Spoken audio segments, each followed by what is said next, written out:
get you out of my mind. It's like I feel it for the first time. बचपन से एक सपना था दुनिया देखने का। जब पहला इंटरनेशनल डेस्टिनेशन प्लान किया तो वो था most romantic place and love capital of the world, Paris.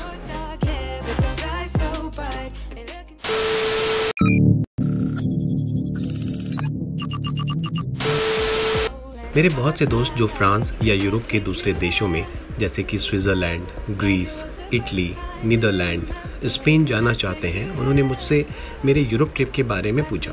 बहुत से सवाल जो उनको फर्स्ट इंटरनेशनल ट्रिप को लेकर के परेशान करते रहते हैं, जैसे कि प्लानिंग कैसे करें, कहाँ जाएं, कैसे जाएं। इन सब सवालों के जवाब मैं इस वीडियो में और प्लानिंग प्रोसेस की डिटेल्स इस वीडियो के डिस्क्रिप्शन में आप सबके साथ शेयर कर रहा हूँ।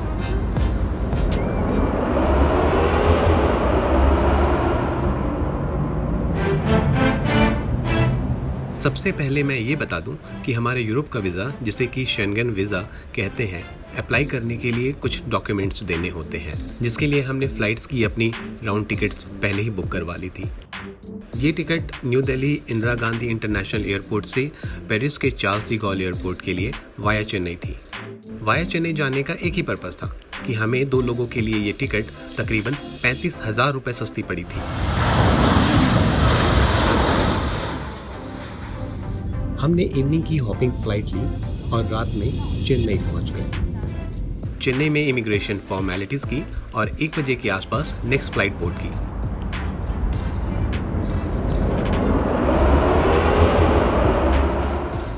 इस फ्लाइट से हम सीधे पहुंच गए पेरिस के चार्ल्स डी गॉल एयरपोर्ट पे।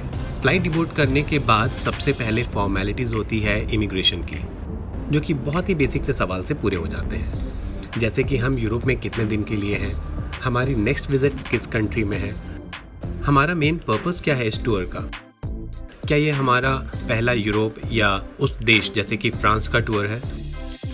इन सब सवालों के जवाब देने के बाद हमारे पासपोर्ट पे एक्सेप्टेंस का स्टैंप लगा और हम चल दिए लगेज बेल्ट से अपने लगेज लेने। एग्जिट करने से पहले एक और फॉर्मेलिटी होती है, वो थी कस्टम की। इसमें बेसिकली ये चेक होता है कि आप कोई भी बैंड ड्रग्स या बैंड मटेरियल लेकर के यूरोप में दाखिल तो नहीं हो रहे। वहाँ से क्लियरेंस मिलने के बाद ही आप एयरपोर्ट से अपने होटल या दूसरे एकोमोडेशन के लिए एग्जिट कर सकते हैं।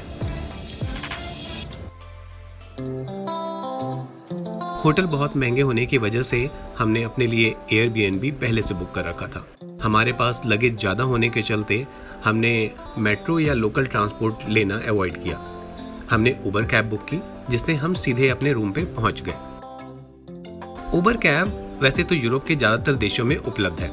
बिल का पेमेंट आप कैश में या फिर ऑनलाइन अगर करना चाहते हैं तो पेपल से कर सकते हैं। ज़्यादा अच्छा है कि आप ऑनलाइन पेमेंट यूज़ करें। हालांकि पूरे यूरोप में लोकल ट्रांसपोर्ट सिस्टम ज़्यादा सस्ता है।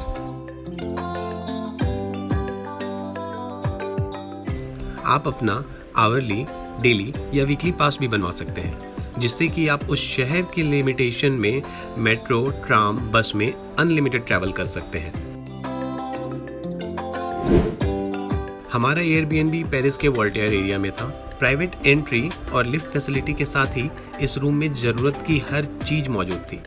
एक छोटे से स्पेस में ही बहुत ही सिस्टमैटिक तरीके से couch, working station, kitchen, toilet, bathroom, natural lights के लिए बड़ी सी विंडो के अलावा सोने के लिए बहुत ही कोजी सा सेपरेट स्पेस भी बना हुआ था। एयरबीएनबी का एक और बड़ा फायदा ये रहता है कि आप अपना फूड बजट कंट्रोल कर सकते हैं। बाहर किसी महंगे रेस्टोरेंट में खाने की जगह स्टोर से रेडी टू कुक फूड लाकर खुद बना और खा सकते हैं। अपने रूम पे पहुंचने के बाद जेट लैग होने के चलते हमने पहले थोड़ा रेस्ट किया और फिर इवनिंग में लोकल मार्केट में घूमने और खाने पीने निकले। साथ ही हमने लोकल मार्केट से कुछ खाने पीने का बेसिक सामान खरीद लिया और फर्स्ट डे थोड़ा जल्दी वाइंड अप कर लिया।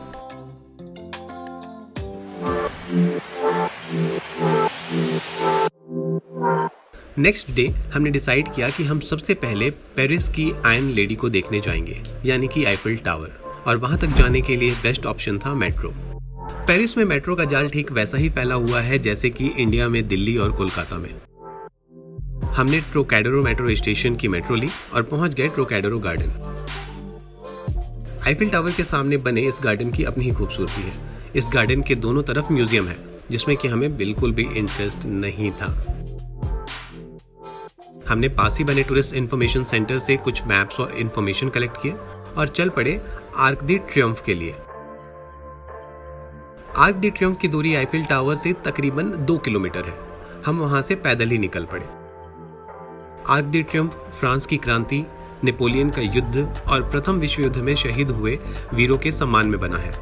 ये ठीक कुछ ऐसा ही है जैसा कि दिल्ली में अपना इंडिया गेट।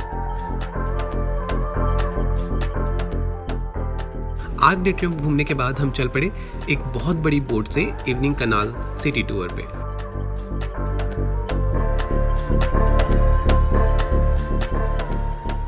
ढलते सूरज से शाम की झिलमिलाती रोशनी में बदलते इस पेरिस का नजारा कभी न भूलने वाला था।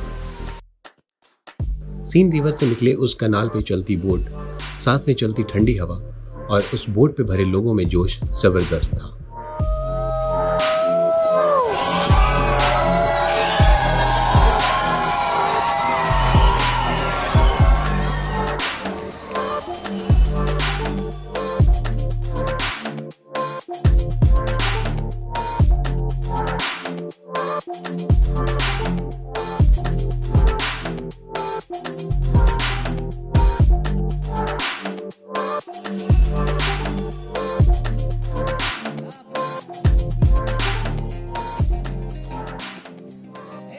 कनाल सिटी टूर खत्म होने के बाद हम वापस पहुंचे ट्रोकैडेरो गार्डन, जहां एक तरफ था रोशनी में नहाया हुआ आईफिल टावर और दूसरी तरफ लाइव रोमांटिक म्यूजिक पे थिरकते couples.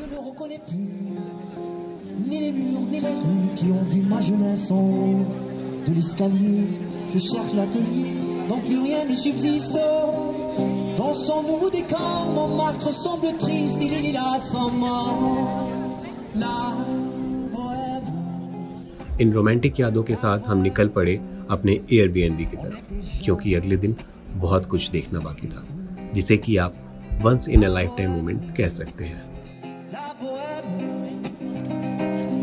Ça ne veut plus rien dire.